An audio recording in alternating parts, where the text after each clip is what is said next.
Rachel, Hi, hey, how you doing? I'm great. How are you? I'm fantastic. I'm really excited to hear more about your story and to share it with our audience. So for everyone listening and watching, this is Rachel Brooks. Rachel, maybe I'll actually let you kind of give the brief introduction of how you like to position yourself, but friend of mine, absolutely graduate of a top drama school, University of North Carolina School of the Arts, and has found her way helping people with drama therapy as she does other projects that are inspiring. Yeah, I'll let you kind of take the floor. Just a quick 30-second intro about kind of what you're up to these days. Yeah, thank you so much for having me. I'm an actress. I am a drama therapist, a creative arts therapist, and I live in Brooklyn. And I'm doing both things kind of simultaneously, which is fun and busy.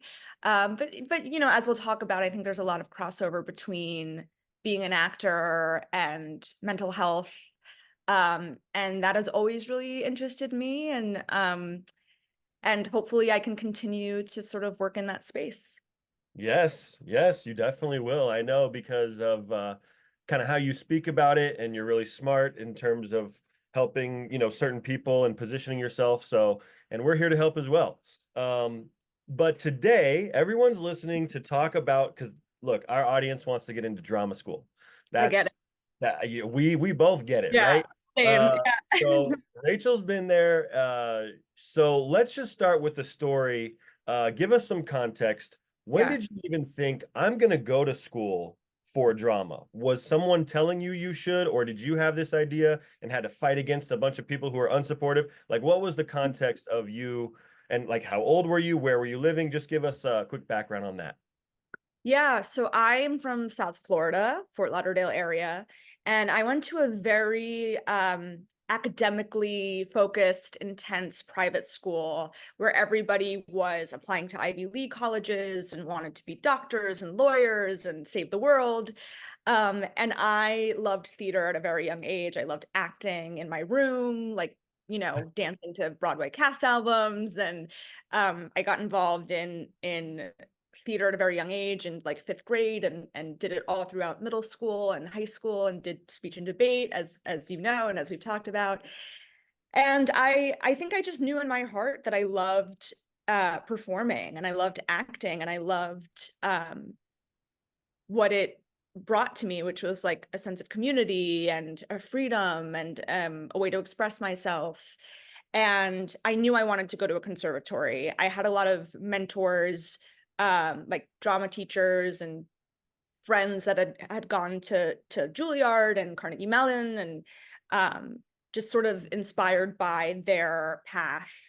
But I didn't really know how to do that. Um, I didn't know a lot about the audition process. I didn't know about unifieds. In some ways I wish I had a company like yours because it would have been it would have been so helpful at the time. But I just sort of like I was like, I'm just gonna apply to like a few schools. Hopefully I get into one and just sort of took it from there. So I, Oh I my was very gosh. green in the process. Um, but yeah, I just sort of knew that I was a theater kid and I was like, I'm just gonna try to have a future in this or just find a place where I can get like Yeah. legit training. Yeah. When you're coming out of high school, right? Like you don't know exactly how everything works. You just know Yeah. you want to do this. And Yeah. so like that sounds like where you were at, very similar to a lot of us who are coming out of high school. So before we get into the next steps, which I'm very curious about, couple things you might have heard there, everyone. Um, First of all, the inspiration, right? Mhm. You've got to have the desire, the fire in the eye, the will and the want to get better and to really position yourselves as a good artist. Clearly, she's setting herself up to do that. And also, I was going to say, oh yeah, people that she was around provided paths for her to see what's possible. Okay, so none of you listening to this right now, even if you have nobody in your family or your friend circle or your school situation or your real world situation where anybody's supporting you or even doing this acting thing, guess what? You don't have an excuse because here we are. Yeah. We are right here. And she said, she would have loved to have a company like us. Well, look, that's why we started, to be a community Yeah. for everyone who's serious about getting into drama school. So no excuse. You have our contact information. You have our, and this is why we want to bring Rachel and other friends in. These are voices that you now are connected to through me and our company that can inspire you. So Yeah. we continue, Rachel, with your story. Are you what school? You said you went to a few schools, maybe you discovered Unifieds. Let's talk about school choice. Did your family or friends kind of tell you, hey, you should have backups, or what was your thinking as you were starting to choose your school list? Yeah. Well, I obviously knew like Juilliard and Carnegie Mellon and UNCSA were like great schools, and I was gonna apply to those schools. Um, And I had a few, I guess, schools where I remember I applied to University of the Arts in Philadelphia. My sister actually was in college at Penn. So I was like, at the time, so I was like, well, it'd be nice to be close to her. And I think they had an earlier audition date because I found out I got in early and they gave me a scholarship. So I was like, I will be going to college somewhere. Like I have this great option. So that definitely was a big relief in kind of the overall process. So just real quick about that, I'm curious Yeah. because there's a difference between like early decision and like getting accepted early somewhere. Because Yeah. early decision means like, hey, you're not going anywhere else. You have decided to come here, but you just got accepted early to like what you would consider a backup option. Yeah, I think so. I mean, it was not like I wasn't locked in to We're go there. committed, right? I think it was like early action is that what early action is? Do you know? There's phrases and vocabulary Sure. that I do not presume to have expertise on. So yes, I know Right, right, early right. decision, right, is when you have to commit, but you're saying no commitment was No commitment. Yeah. necessary. Yeah, no commitment. But it was really nice because it took some of the pressure off. Um, I applied to Cal Arts as well because I had a mentor that had gone there. And I think there was one more, Emerson, because I did like a speech summer program on the campus, and I like really loved Boston and that area. I Um, I'm restricting myself from diving into the tangent of speech tournaments. right. But for those of you watching who know speech tournaments and the fun of Mhm. competing as an actor in those tournaments, reach out on the side. Uh, Yeah. it's fun Yeah. time. Rachel was very successful, as was I and a couple other friends of ours. So it really helps though with auditioning and just feeling like getting a bunch of reps in and feeling comfortable walking to any room and just performing and then walking out. Like it's some Yeah. cool stuff. Anyway, I don't know if you want to say a one or two bullet points No, before we. I think it gives you like a certain training of like being able to walk into a room with people you don't know and sort of drop into to whatever it is you're doing. And I think that was invaluable in the college audition process. I think it gave me a lot of confidence and just security in that like I've done a version of this kind of thing before. Um, so yeah, Very much so. Cool, cool, cool. So you're choosing schools. You got your list. You said maybe what, like 5-ish to 10-ish? like six Yeah. things. Okay. Juilliard, UNCSA, Carnegie Mellon, UArts, CalArts, and Emerson. Yeah. And how did that compare? I don't know if you remember, but how did that compare to what you expected? Like, were you expecting to apply to more? Were you thinking that this was enough, or did you feel good about that? No. I did not think it was enough. I think I said like I didn't know about unifieds. So I went to every single school to audition. I think CalArts, they had like a New York audition that was around the same time, I think, as my Juilliard audition. So I was able to do those fairly back to back. But because I was going to each individual school, which I like don't recommend, um, in some ways it's great because you get to like see, you get a feel for the school, but it's expensive, it's hard, it's a lot of traveling. They've done a better job, I think the schools have, of just like Yeah, meeting in New York on the same sort of, and then they all kind of generally go to Chicago or whatever, the right. West Coast. So do your best. I did the same thing. I kind of met everybody in New York. I had to do one in San Francisco, but otherwise, yeah, I try to keep those costs efficient. And I know. Yeah. Yeah. And I was auditioning in like 2011, 2012. So this was like a long time ago. So I think, you know, obviously since like COVID and everything, they've really made it more accessible for folks. But yeah, I did not feel like it was enough. I was really nervous about it. Part of me was like, maybe I'll take a gap year and just travel the world. And if I don't get in anywhere, and you know, but I think I also just had a sense of hope and faith somewhere that it would work out in some way, and that and we can talk about this more later in terms of like the mental health aspect of what this going through this type of process. But I think that even, you know, having faith and hope in the unknown is like so hard, but the Mhm.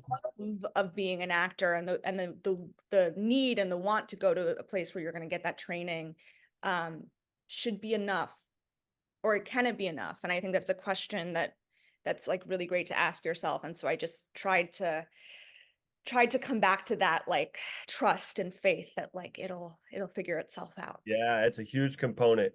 You Mhm. know, equally as important, of course, which we're about to get into, is the work, like the Yeah. boots on the ground, day-to-day work, which I'm curious about. But you can't really do that much massive work, which is what it takes if you don't have the trust and the faith, and you know how to tap back into that motivation and that excitement. For me, it was a lot of excitement. I just Mhm. remember feeling like I'm getting out of San Antonio. I'm going somewhere. Yeah. I'm super, commit. I am not staying here. Um, Yeah, totally. so anyway, let's talk working on these pieces. So Mhm. you choose these schools more or less, you're probably finding monologues, right? Mhm. Um, do you have resources local to you where people are giving you some ideas? Are you fishing for some on your own? Do you remember how you were looking or where? Yeah. So I definitely reached out to those mentors who had gone through the process, who kind of knew me and knew you know, the type of work that I would gravitate towards. Um, you know, again, speech and debate, like you have a plethora of You know a lot script. of, yeah, a Right, lot of authors and plays. Yeah, it's just like, right. Exactly. So I had a lot of options. And I remember the summer of my junior year, I was very intentional um about having a few pieces that like I felt really, really good about. That maybe I wasn't committing to yet, but that I just was like, okay, I have these sort of bases covered. And but also like you very open to add more to that list, and yeah. definitely staying open. I hear that your timeline is you're giving yourself plenty of runway. You're in the Yeah. summertime. You're not like finding pieces here in December or whatever, a month before the auditions, but you're staying open. My question Mhm. was, when you said you have kind of you're collecting what you want. What were you wanting? Were you wanting like a classical contemporary, a classical contemporary, a classical comedy, a classical? Yeah. Were you like categorizing things, or was it less structured? How was it for you that you were looking for? That's a great question. I think it was initially very like not structured. I I remember I needed a lot of help and guidance around the classical pieces, because I didn't really know a lot of Shakespeare at the time, and um, so I really depended on the guidance around those who had done it. Um, and then in terms of contemporary plays, I didn't really, you know, I didn't really I don't know. I know that they're very specific about like contrasting monologues, like classical, contemporary, and all of that. Um, and I just, yeah, I wasn't really structured with it. And then things just sort of fell into place. And they always, you know, this was something that I always think is funny is they're like, we want to see you in the room. Like, we want to just like know who you are. And it's like, well, I don't know who I am. Like, what does that mean? You know, like, um, so I just remember kind of having that in the back of my mind. It's like, well, how do I what is it about me? What parts of myself do I want to have activated in the room? And is there a piece that can speak to some part of me? Yeah. Yeah, exactly. I was kind of very much the same way. Like, well, I don't know who I am any more than I do on any given day. Like, I have Right. huge goals and dreams. I hope to become someone I am not currently. Yeah. Like I'm Yeah. trying to bust out. But there's also just a developmental, you're still Right. developing as a young person, your brain and everything. So I just remember thinking to myself, and what settled me in was like, if I am passionate about this material, Mhm. it must be reflecting me somehow. I don't Right. need to have an intellectual able to write it down how each piece, you know, I'm not like trying to puppeteer this thing. Exactly. If Yeah. each piece brings out a different side of my humanity that I think I can bring myself to pretty truthfully and really make an impact on an audience with, okay, that's probably a contender, you know? Totally. Mm. Sounds like you were in the same boat. So I was gonna ask, oh well, monologues, were the monologues you had that summer the ones you ended up doing, or do you remember having new ones kind of later in the process? Um, the Shakespeare's were different. I think I had like 3 or 4 that I was like back up to my backups. Um, the contemporaries stayed the same. So my contemporaries were Reasons to Be Pretty by Neil Butte, and which was a more dramatic piece. And then the other one, I actually don't remember what it was, but the first line of it was "Hey Lauren." Uh, I think it was from some play that was like an off Broadway play that like no one knew. And I was like, oh, it's like, it's like underground, it's like, um, and I think I probably made a monologue out of a few lines. Yeah, I that's very common. I yeah. Um, so right. And I don't know, there was like a freedom in that too, which felt really liberating. Well, And especially for a speech tournament kid, yeah, yeah. who likes to cut things together and Right. paste things together. Now, for everyone listening, okay, we fully support and endorse your creative cutting, okay, but do not try, like what I would say, and tell me if this was your monologue, even if it's cut together, it shouldn't feel like it's cut together. Right. It should be cut in a way that feels like one organic speech. You're not like listening, pretending to listen to what your other character said and actually respond. Like it's one fluid speech to Mhm. another character. Even if at the play there's like some dialogue, you can Yeah, stitch it together, right? Is that kind of what your thought? totally. Yeah. Yeah, totally. Yeah. Because it's not a speech and debate performance. It is different. And I had people around me that were very mindful of that, which was helpful. Um, and then my Shakespeare's were Phoebe from As You Like It, which like everyone else did. And I think I had like Lady Anne from Richard III. I think I had Beatrice. I think I had and maybe I did like I don't know, I think I had one more that was like Taming of the Shrew. Great. So I Great. had a lot of options You had there. about like six or so or more monologues.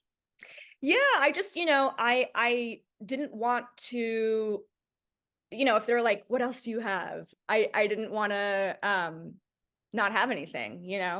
That's my like fear. I was like, I just need to like have stuff. Yeah. Uh, and Um, there were, but some that were way more like the Phoebe and the Beatrice were like way more prepared than the other two. And, you know, yeah. Well, I cannot wait to hear how you worked on them and sort of some of the things you discovered along the process. But before we get into that, like everyone listening, just goes to show you overdone monologues get Mhm. into top schools every single year. And again, it's not the monologue that got Rachel into these schools. It's the relationship she had to the monologue, right? Mhm. The way in which she brought herself and her own unique humanity to the piece, the choices she discovered along the way, and like just bringing it. So like people are scared of doing Biff from Death of a Salesman or Phoebe from As You Like It or Juliet or Hamlet or all these like major literary works. Mhm. Do them I if you love them.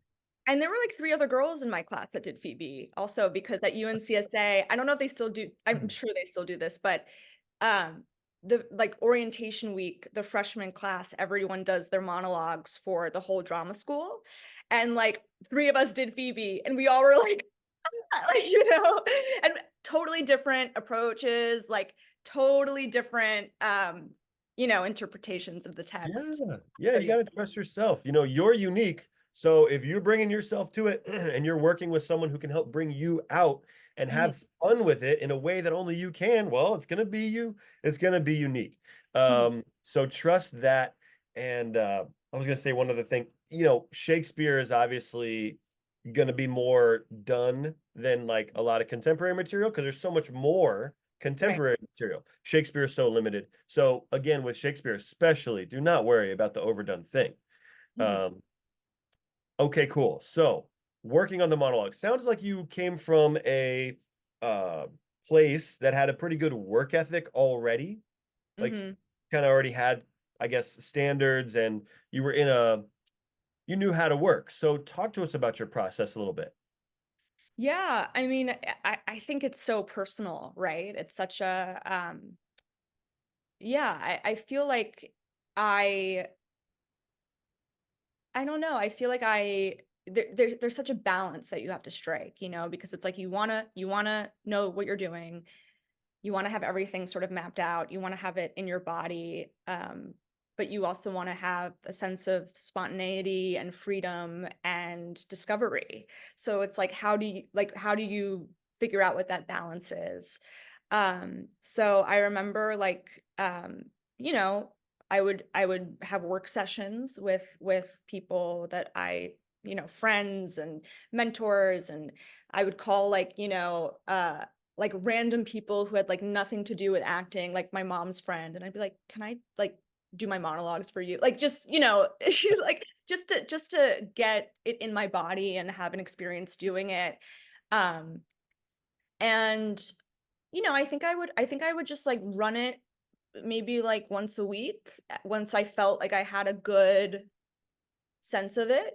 Um, I remember like I would run on the treadmill and I would speak my monologues to feel like it was like in my body, and um, once I felt like secure, I guess is the word. I sort of didn't hammer it down. I was like, I'm just gonna let this, I don't want to go in and have it be robotic or like too polished. I don't want to go in and be doing like a line reading, And so I think again, like striking that balance between being prepared, but also having it feel like it's happening for the first time is like so important. Yes, it is really great way of putting all that. Hmm. Uh, I I think that each, like what you said very first thing, is like each person is unique, and what they need in order to strike that balance Hmm. is unique. Some people, like you said, like really need to just kind of almost dance with it and not Yeah. ever smother it and not ever be overwhelmed by it, but like kind of just keep it fresh, keep it malleable. But then others, it's almost like you got to get uber close to it, have Hmm. this dark cloud of angst with it, and want to throw it in the trash can and then come back. Right. And because of that torrential relationship with the piece or whatever, you feel that ownership of it. And then when it's time to give it, it's almost like now it's just part of me. Hmm. Um, I kind of experience a little bit of both, depending on the piece, actually. Yeah. Some pieces you kind of more instinctively just I don't know. Yeah, you just instinctively like go there. Yeah. And then it's just much more about like making sure you're feeling good about going there every time, no matter the environment or the people. Mhm. Other pieces, you kind of you have instincts about them, but maybe, you totally are missing a whole portion of what that piece offers that someone makes you aware of. And you go, oh, yeah, I have to kind of explore that a little bit. And you kind of work on it a little bit more aggressively. So I guess my question is, um, did you really take to these pieces? Like, did your instincts just fly with these pieces, or were there pieces that you felt like, wow, that piece developed into something that I initially had not really known was possible? Yeah. Again, like I think it depends on the piece. I think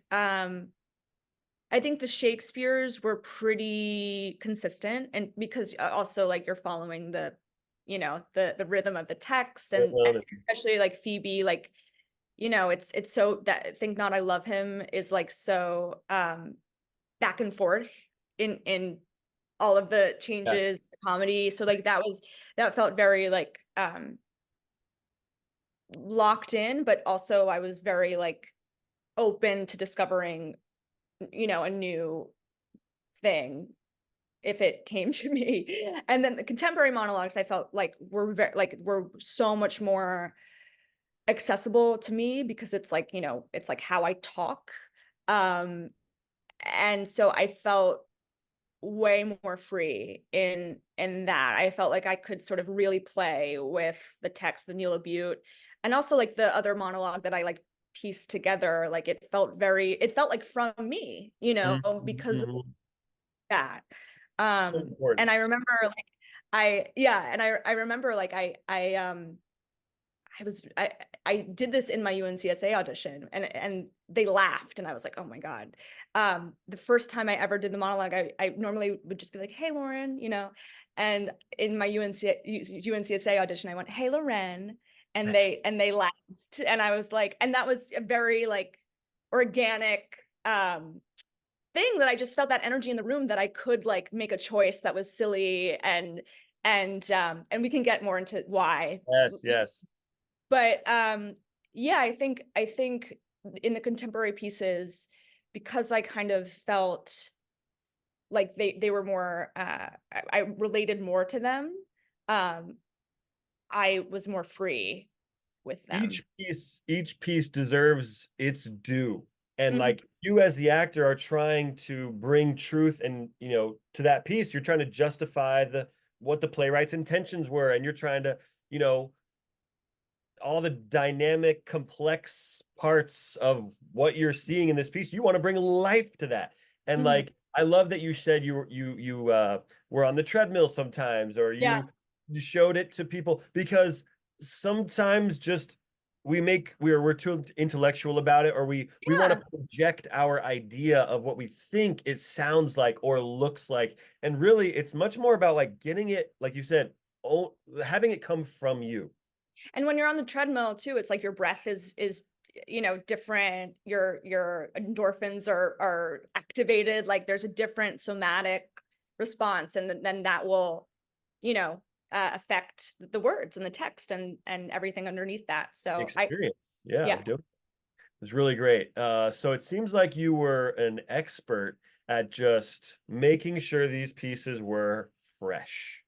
You know, never Mhm. getting too, never feeling, uh, like it seems like you always gave yourself permission to play. Mhm. And like, hey, if this means running on the treadmill and doing it that way, I'm gonna do it. I'm not feeling like I have to do it right. I don't know if that's what your actual thought was, but that's what I'm getting. Did you ever Well, feel that super pressure to like be correct, or were you just like, I'm playing? no, because that's what I love about acting. I love that you can make choices, and I think I think I had a good understanding that I was like a young actor, and that I had so much to learn, and that, what is I don't know what perfect means. I don't know if they know what perfect means. And, it's called a play for a reason. It's so we can play with it.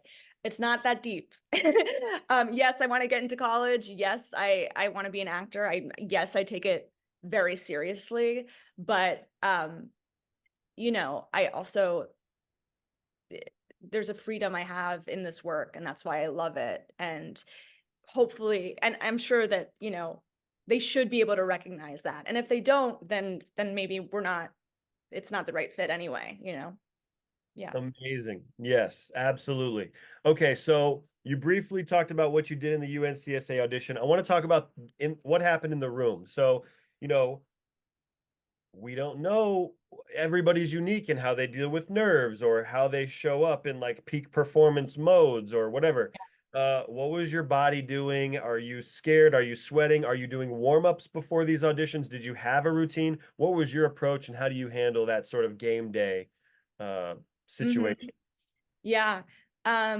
I would wake up early in the morning and like take my time showering and getting dressed and eating breakfast and really just allowing myself to have like a lot of time to do, stretch and maybe do a little vocal warm up, making sure that, everything's functioning well. Um, and yeah, I don't know. I feel like game day, like that's such a great way to frame it, because it's like I'm prepared. I have this job I'm going to do. I'm going to go in, I'm going to do it. And that's all I can do, So I think I don't know if I would say I was nervous at UNCSA. I think I was definitely nervous at my Juilliard audition.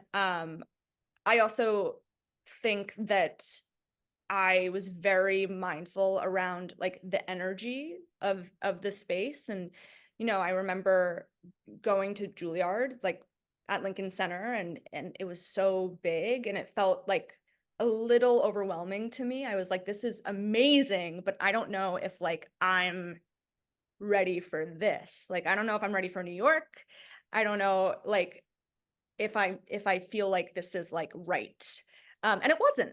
And I remember, walking onto the UNCSA campus, which I loved in North Carolina. It's like, it was like beautiful and it was like foliage everywhere and a lot of nature. And I was like, I really love this.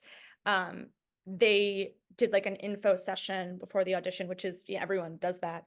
And I loved their energy at the info session. Robert Bessida and Robert Francisconi were the moderators at the time, not anymore. But they were hilarious and so lovely and so smart and spoke so articulately about the program. And I just loved their vibe. Like, I was like, I'm just excited to like talk to them, to get in that room and like meet them, like I'm just looking forward to meeting them. I remember that's what I felt. Um, and I met the current students that were moderating the auditions who are still like my best friends to this day. And I really loved their energy. And I was excited. I was like, I think this feels really good. Like, I'm just going to ride that feeling. And I walked in the room. I was in the morning slot and they were lovely. I don't think we like talked all that much before. I did Reasons to Be Pretty. I did Phoebe. Um, they asked for another contemporary. So I did the Hey Loren and they laughed. And I was like, oh my God. Cause it's just, it was like, it put Oh me at yeah. ease. I was like, okay, we're on this, we get each other a little bit. Um, and then I think they gave me like an adjustment on Phoebe. And then they invited me to sit down for a conversation. They asked me kind of about myself. I don't really remember what we talked about, but I do remember um, Robert Bessida asked me, like, he was like, when's your birthday? And I was like, January 30th. And he was like, that's my birthday. And we were like, Wow. it was just like, I was like, wow, like, we're like birthday twins, and they asked me, yeah, and they asked me about my special skills. They asked me to do some impressions that were on there. We were laughing, we were having a great time. I was in there for what felt like a really long time. Um, I lost track of time. And then I left. And I remember feeling really good. And then I got waitlisted. And then I was like, what? But yeah, you know, Oh my gosh, I didn't see that coming. yeah, yeah. And also like I didn't have that feeling really anywhere else. Like I had really good auditions. I remember CalArts, I had a really great audition and I really liked the folks there. But I didn't have that same feeling of like I really like the energy, like the energy is like really speaking to me, you know. Mhm. Yeah, yeah, I'm super fascinated. So your experience is obviously like all of ours, where you walk into the room, you probably don't say much, you just share the work, and then you just see what happens. Sometimes they ask for more. In my case, well, at least at Juilliard, they didn't ask for more. It was just the callback situation. But at UNCSA, um, I don't remember what my audition was like there. I remember doing it for Mhm. them, but I don't remember them having a callback situation. Was No. there a yeah, and I don't think they do even today. There may be, but it's like subtle. It's different. Yeah, no, I don't think they do. It's more just if we want to keep working with some of these pieces, we will. If we want to have Right. her sit down and talk about whatever, we will. Maybe do some impressions. What do you mean by impressions? Were they like, Yeah, they were like, I had like Judy Garland on my resume, and they were like, "Can you do Judy okay, Garland for us?" And then I did like a little improv bit, you know. love Don't it. make me do it right now, please. No, no, no, don't worry. I won't. I'm just enjoying the idea of someone asking you to do impressions.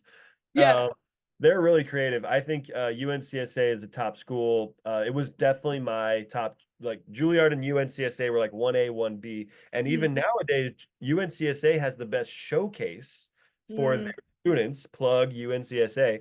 Um, for the BFA program, for those of you who are looking for MFAs, right? This is not a mhm, program, but for the BFA students, they offer this great BFA that showcases their fourth year students in 4 different cities: mhm. Yeah. Atlanta and Chicago, in addition to New York and LA.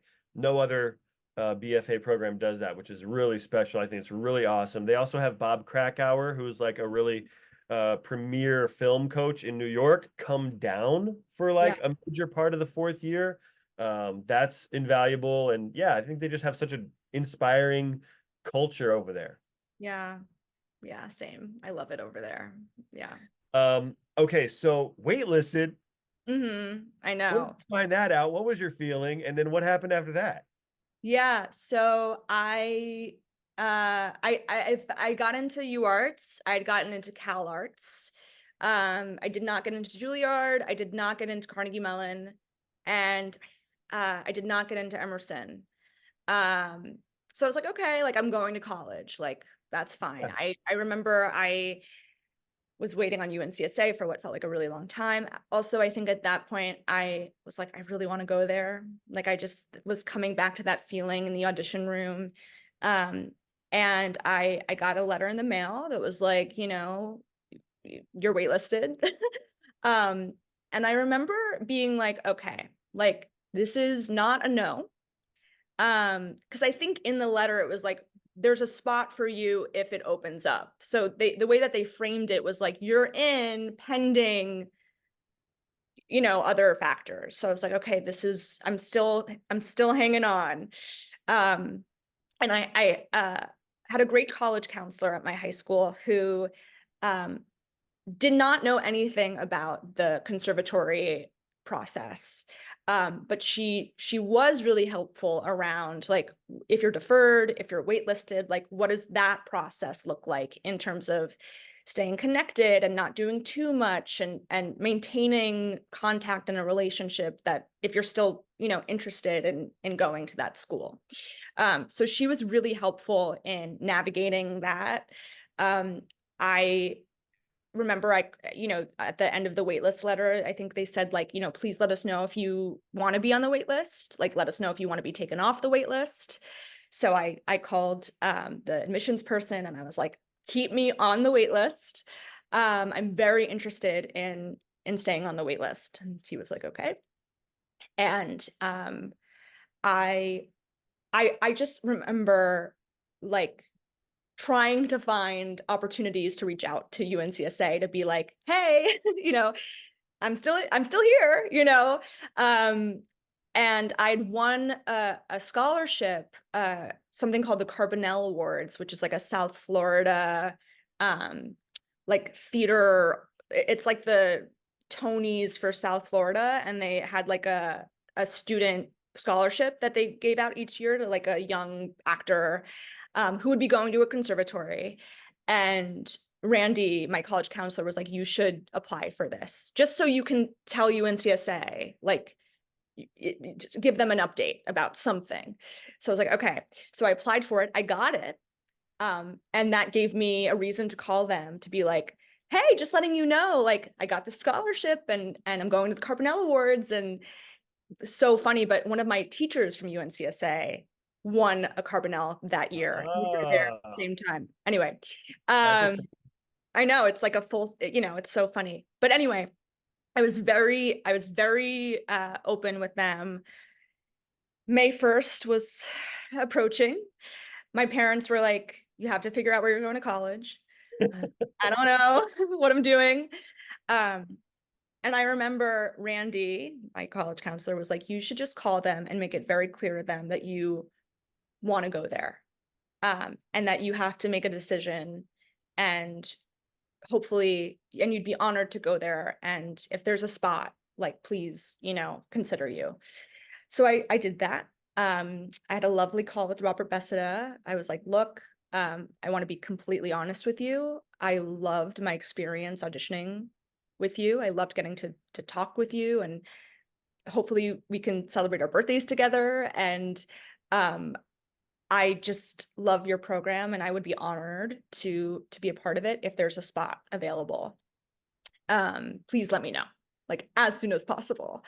And he was like, totally, yeah, we love you. And then I heard nothing. And then one random Tuesday, I was in my marine biology class at like 11:30 in the morning, like, daydreaming.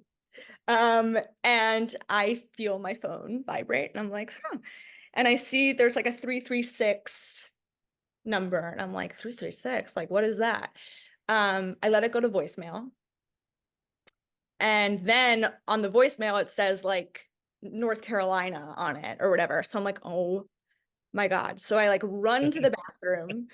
I call my mom before I even listen to it. I'm like, Mom, like, North Carolina just called me. Like, they wouldn't be calling me. Would they call me to be like, we're not taking you? Like, she's like, just take a deep breath and listen to it, and like, you're fine.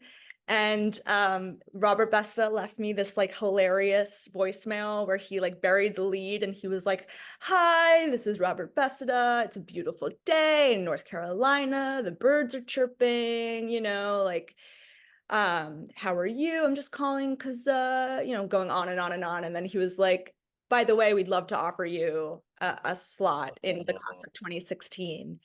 And I just holy was, cow. I flipped out. I was so excited, and, just really honored. And like, I was so excited. I was like, That is amazing. yeah, Yeah. What a long wait.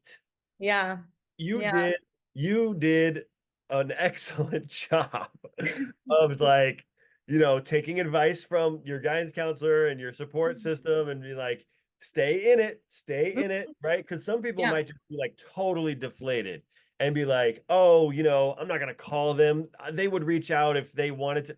You're just like you listen to yourself and your passion, and you rode the line really well in terms of just like being patient. Um, and I had multiple people in my class come off the wait list. For Half everyone of my listening, class. yeah, Yeah. exactly. Like Like, half of us were waitlisted that year. Yeah. Yes, And yes, it is. also at the time, and now they take more women, but at the time they only took like 6 girls, Yeah. and they took way more boys than girls. And now it's different, but it was harder Yeah. in that aspect. Yeah. So, we'll wrap up here, but like, Mhm. you just did what you did. You did what you could do in the audition room, right? You prepared the best you could. You gave the gift as best you could. And then they made a decision. And Yeah. it was a wait list. And it was like, okay, not a Hmm. no. Like you said, you had a healthy perspective on it, and you stayed in the game. Hmm. Uh, and then, who knows if it would work out, but it totally did for you in this case. And it's awesome. And some people who, by the way, we have clients that we are on our YouTube channel and on our website, right? They got waitlisted and didn't get in. Yeah. They went the next year, Hmm. they got in, Yeah. so like even if you get on the wait list and it doesn't work out in your favor that particular time, maybe Mhm. there's another opportunity in the future, or you can proceed with your artistic development in some powerful way. um but yes, what a great story, what an awesome story. Yeah. It was really exciting. Very dramatic. Very, Everybody knows exactly where they were when that call came in. yeah. uh, and Yeah. it's always like there was a 336 number, Right. or And I my saw marine one biology two teacher seven. was like, "What's going on? Like, are you okay?" It's like, "Yes, I got into college." Yeah, it's hilarious. Wow. Yeah, end of senior year. That's late. Yeah. Um, I was skipping school on the day that I got the call. Mhm. Yeah, Not too many. I left school. I was like, "I'm leaving." Like, I left at lunch. I was like, "I'm out." Yeah, yeah, yeah, It's awesome. yeah. Uh, very cool. Well, what else? So wrap it up for us. I mean, Yeah. biggest takeaways, our audience, they were you 10 years, 10 years ago, you is our audience now. Everybody is just, serious about trying to get this great training, recognizing that there's not a lot of slots, but giving themselves a shot, preparing. They're looking for schools right now. They're looking for monologues. They're kind of putting themselves in that headspace of like, let's do this. What would you say moving forward in this runway towards auditions for them? Yeah. It's a very stressful, intense process. So find ways to be gentle with yourself throughout it. Um, Again, like it's scary to not know where you're going to be. Look for that faith in yourself that it'll happen in some way, shape, or form. It's also the first taste of what it's like to be an artist, in that you are putting yourself out there, you're being vulnerable, and you're going to get some no's, you may get a few yeses. Um, but really, I think it's important to, if you can zoom out and think of your career, your artistic career as like this being the first stop. And how do you want to establish your relationship with auditioning, rejection, the highs, the lows? I also think, and this is something I talk about with my friends, because it's important just in terms of like the mental health of it all, is like having other things that you're passionate about that are not related to acting or auditioning. Maybe you join a book club. Maybe my friend just joined a running club and he's running the marathon. Like, I think it's really important to step outside of the tunnel vision and the pressure and the intensity of it, so you can sort of be a well-rounded person. um but also, like, again, like, if you love acting, if you want to be an actor, if you want to go to one of these programs, you love it that much, then that's your why. That's what keeps you in it. That is what keeps it sustainable. Um, and I think that's a good question to refresh, is like, well, why am I doing this? Like, why am I going through this process? Um, yeah. Amazing. That's beautiful. Yes, yes, yes. Uh, Mhm. uh, couldn't agree more. Very well said. Mhm. And so let's say someone on this who's listening wants to uh, get to know a little bit more about art, creative arts or drama therapy, Yeah. potentially participate in some way. What would be a next step in terms of that? Do you Like, mean like as a therapist? no, as a Oh, participant, yeah, client. yeah.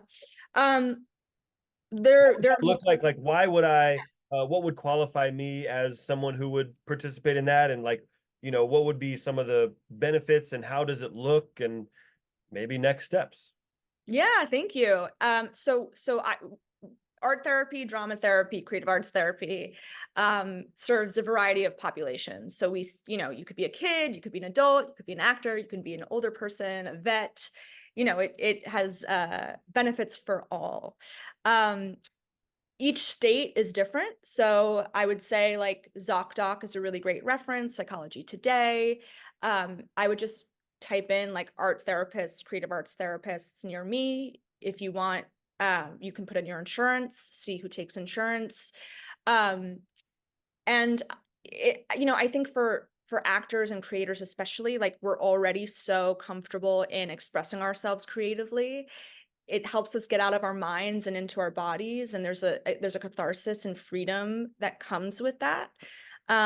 So I think again for those that are creative, like it's just a natural kind of fit. But yeah, I would Google it, I would research it, I would see who's accepting new clients in your area. Groups are also really wonderful if you're into a therapy group, if you would like to sort of build community.